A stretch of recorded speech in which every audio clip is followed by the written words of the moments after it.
माटी तले कौनसी तरल पदार्थ थिबा आशंकार जोरदार चली खोलाखोली। एभली दृश्य देखा मिली केन्द्रापड़ा जिला डेराबेस ब्लॉक अंतर्गत फुमोल पंचायतर बिसको ग्राम।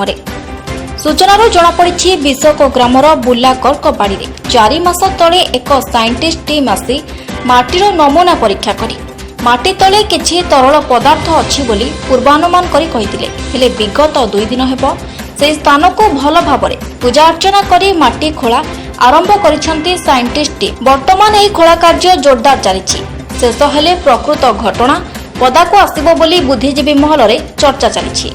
केन्द्रापड़ार त्रिलोचन बेहेरा, SSTV ओडिया 24।